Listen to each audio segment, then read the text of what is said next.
This is the Little Moments Count radio podcast, created in partnership with community radio stations throughout Minnesota. Each episode, you'll hear interviews with early childhood experts on how to support the important brain development that takes place in the first 1,000 days of life, just through little moments every day. Learn more at littlemomentscount.org/podcast. It's a good day to be Indigenous. Get up, stand up. They are going to become more brutal. Couldn't cut, any cut again.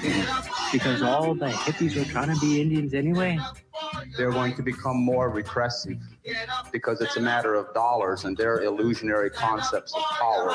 Hey, Victor. We must live in balance with the earth. And also with recent happenings at Wounded Knee. I am awake.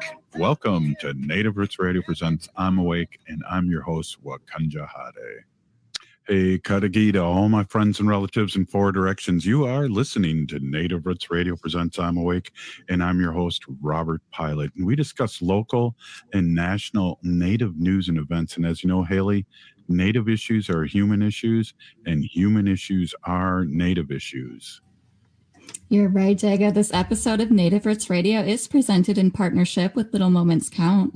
Little Moments Count is a statewide collaborative focused on helping parents and caregivers learn about the importance of brain development in the first 3 years of life.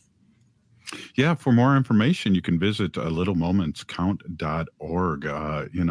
We're excited to have these episodes here. We're partnershipping with Little Moments Count. And today we have a guest, Dr. Zimmerman, and Marilyn Zimmerman is the co-principal investigator and senior director of policy and programs at the National Native Children's Trauma Center. That's NNCTC. She's also a former tribal senior policy advisor at OJJDP, which is Office of Juvenile Justice and Delinquency Prevention.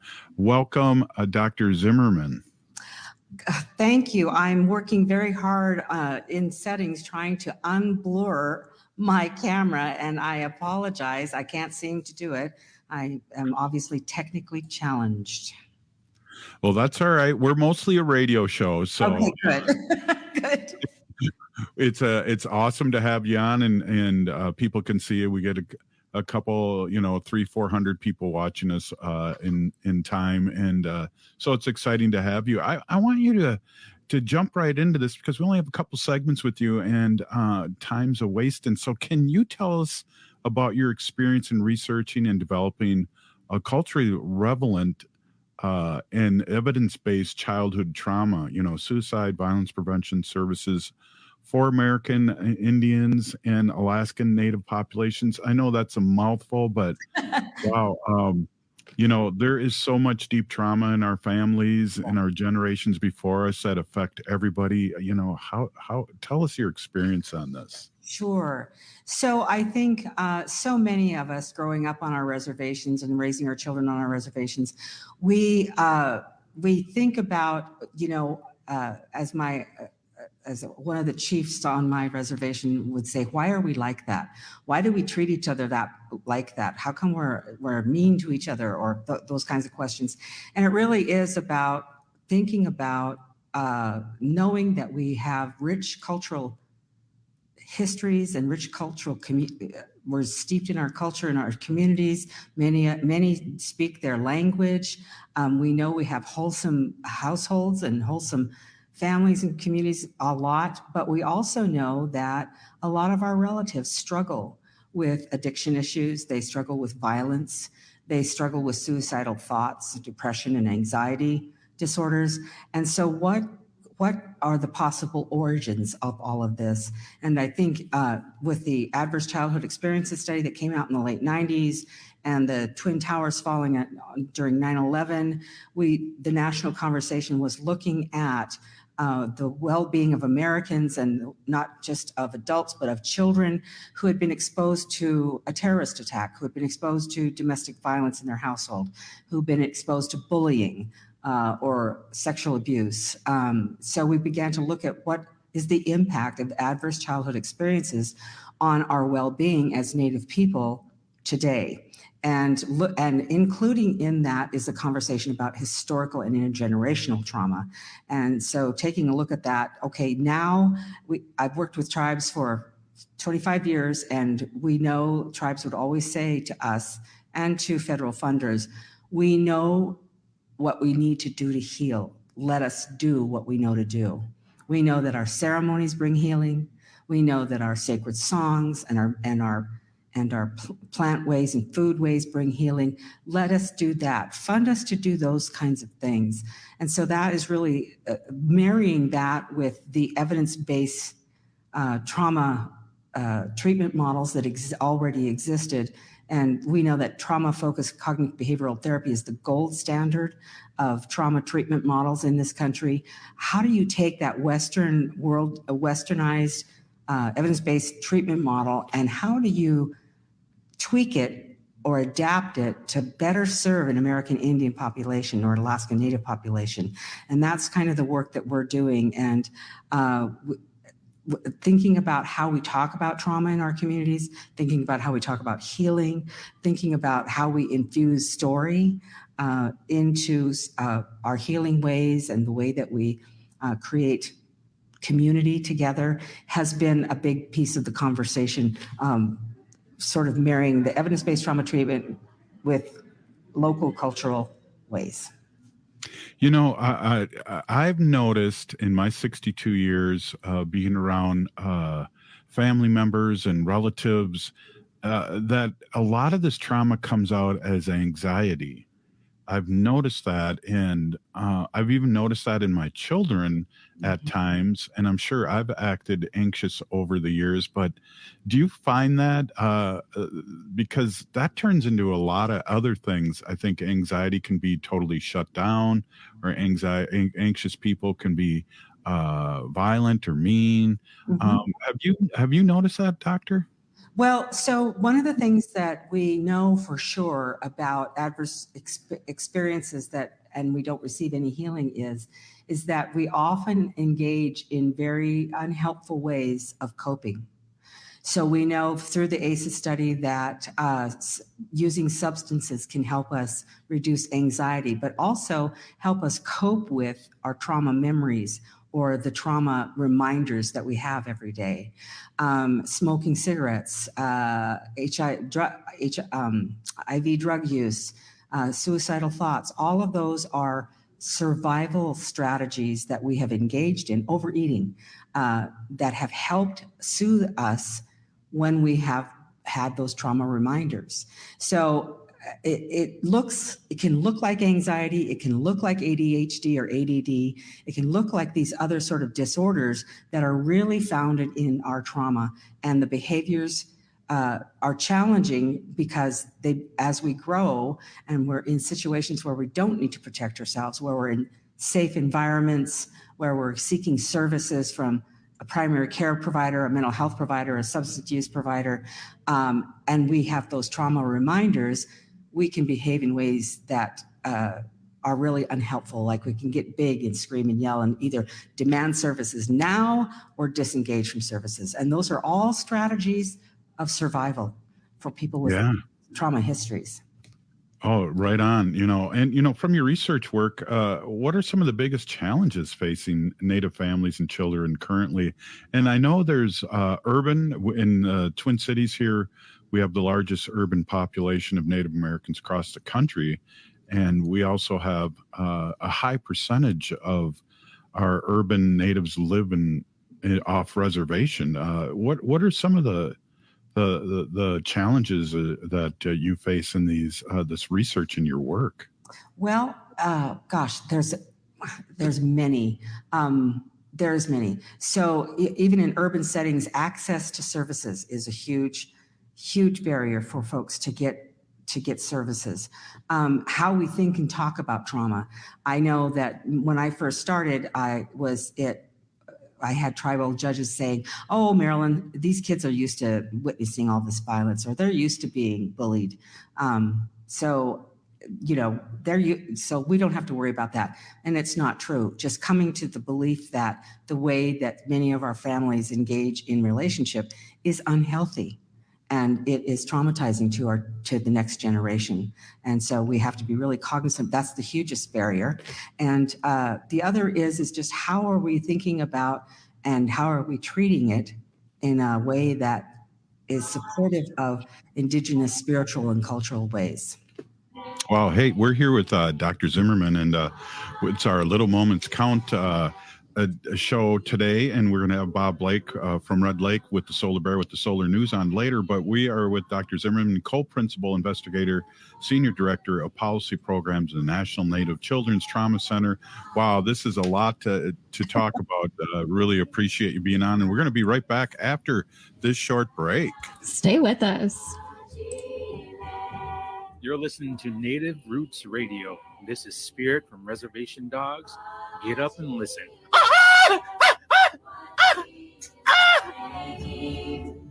Welcome back to Native Roots Radio presents I'm Awake, and this is Robert Pilot. This episode of Native Roots Radio is presented in partnership with Little Moments Count.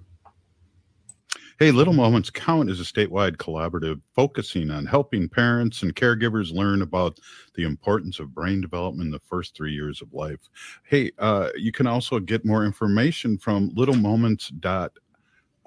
That's littlemomentscount.org. And we are here with Dr. Marilyn Zimmerman, and we're talking, boy, I wish we had a whole 2 hours to talk about this.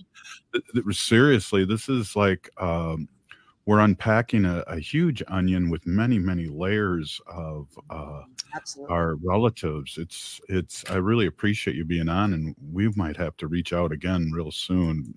You know, we're talking about trauma and how it comes out on Native people. And, you know, Dr. Zimmerman, I just have to say, I feel like my family in particular has lost a few generations, whether it's boarding schools, the, you know, movement of Native Americans off the res.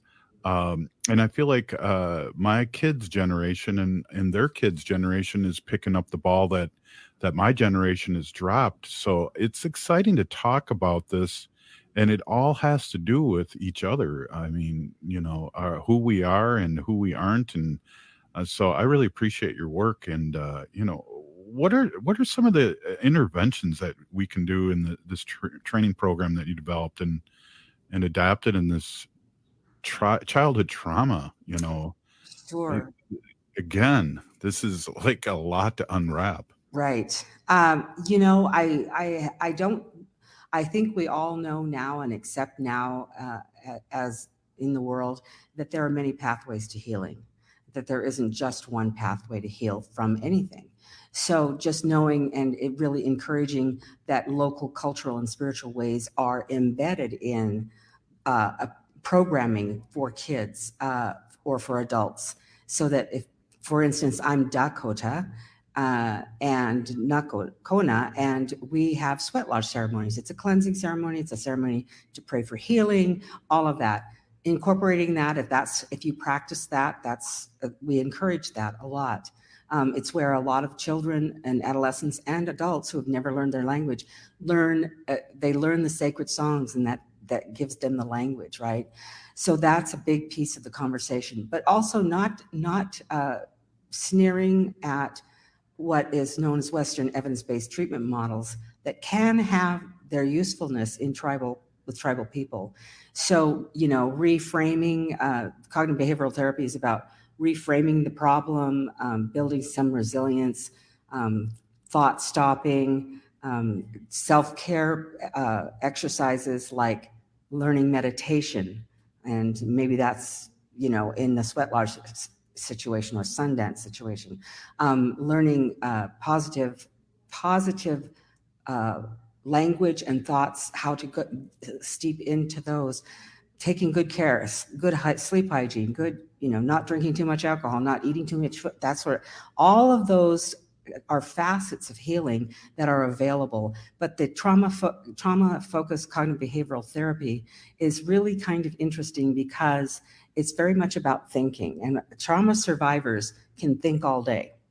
We don't feel very very easily, right? We have a very limited vocabulary for our feelings. We're angry, or we're happy, or we're sad, but we don't know how to say, I'm frustrated, I'm disappointed, I have anxiety, I'm anxious about this meeting this afternoon. So we have to learn how to have those feelings and heal enough to be able to feel the feelings. And that takes a lot of support from people that care about us and love us, and the professionals that work with us. And for kids, we're now learning that positive childhood experiences can go a long way in building the resilience of children and adolescents. So those after-school programmings, basketball teams, drum making, whatever it is, those positive childhood experiences can really help build resilience and offset some of the traumatic experiences that they may have. Good parenting is another way to provide opportunities for support and healing. Learning to be a good relative to each other, treating each other with respect, and honoring one another, giving preference to one another. Those are all aspects of healing. So there's not one way, and that's how we try to think about it at the trauma center, is just how do we infuse all of this, but give opportunity to, we can teach you how to do cognitive behavioral intervention for trauma in schools. We can teach you to do bounce back in the classroom. We can teach you to do the attachment, self-regulation, and competency modules to better support your clients or your students or your patients. But then again, how do you enter this world through a cultural way of being or a spiritual way of being? That's the big focus for Indigenous people. Wow, and it is too. And you were saying early on that we can't poo-hoo the modern medicine too, because I went through treatment 38 years ago, and I'm still sober. And treatment's discovering. I think our medicines and our way of life, and maybe some AA thrown in there, can really maintain and help you grow and heal. Right. Yes. And just like we can't say to someone, oh gosh, that happened to me, you'll get over it. We can't say to another one, well, this is the only way you're going to find healing, is if you do it my way or this way or that way. That's exactly right. We only got a little bit left, more time, and we would really like to reach out and have a whole show on this. As a tribal senior policy advisor, how do you contribute to the resolution of complex problems or issues impacting DOJ, American Indian, and Alaskan programs? And you can tell I didn't write that commercial or that question because that's big words in it. Oh, wow. Yeah. Well, it's very interesting because the Department of Justice, the Office of Juvenile Justice and Delinquency Prevention, they've got some really good program managers and directors, and the administrator's fabulous woman, Lisa Ryan. But, they don't know what they don't know about tribes. And so senior policy advising is really, really talking to them about consultation and the need for it, hearing from the tribes themselves, not overlaying what you think they need with what they actually need, being cognizant of tribal cultural ways, being cognizant of how to engage in respectful and thoughtful relationships with tribes. What does that look like? How do we practice that? And looking at authentic history and really looking at the history of the federal government's policies against tribal people and against tribes that are responsible for our current state of unwell-being, not being whole as communities and families. So taking on the responsibility, it might not be your generation that did it, but you have to own the history of the agency that you represent. Oh, wow. Exactly. We only got a minute or so. I want to, we're here with Dr. Marilyn Zimmerman, who's the co-principal investigator and senior director of policy and programs at the National Native Children's Trauma Center.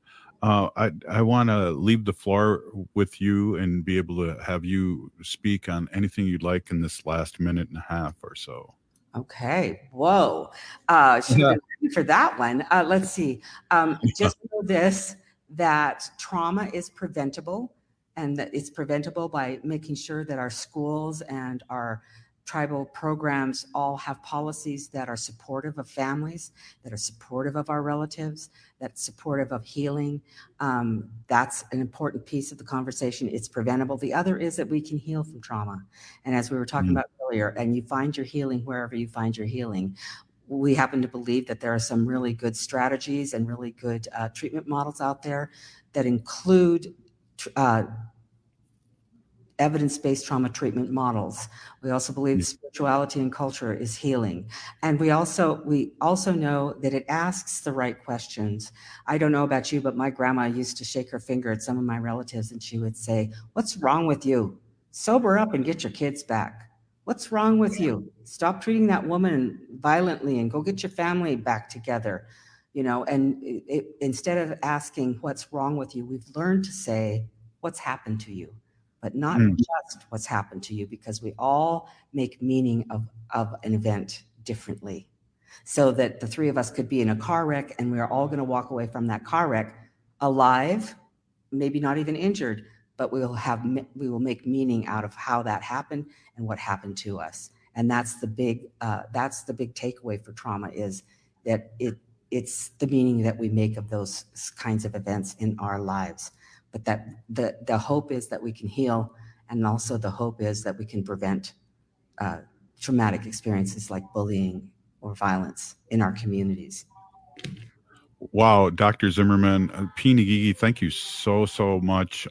This is enlightening, and you look really sacred too, I want to say. But we appreciate you stopping in, and we're going to reach out again and do a whole show with you. This is great information, and appreciate you stopping in and talking about this really, really important subject. Thank you. I'm humbled to be asked. Thank you. What a great show, and we really need to get the doctor on again, because that was an amazing conversation, Haley. Yeah, we'll reach out and we'll talk more about how we can, as Natives, can heal through our culture and heal our trauma, because that's very important to do. Yeah, absolutely. Hey, we're all going through it in one way or another. So, hey, I want to just say, if you're listening to the show, you are part of the resistance. From Chief Plenty Coops, the ground in which we stand on is sacred ground. It is the blood of our ancestors. We need to resist, divest, join a group, run for office, and vote. We're still here. We are the 7th generation. Free Leonard Peltier now.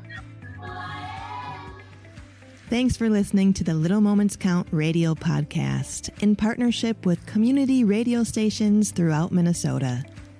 You can find the Little Moments Count radio podcast wherever you get your podcasts and at littlemomentscount.org/podcast.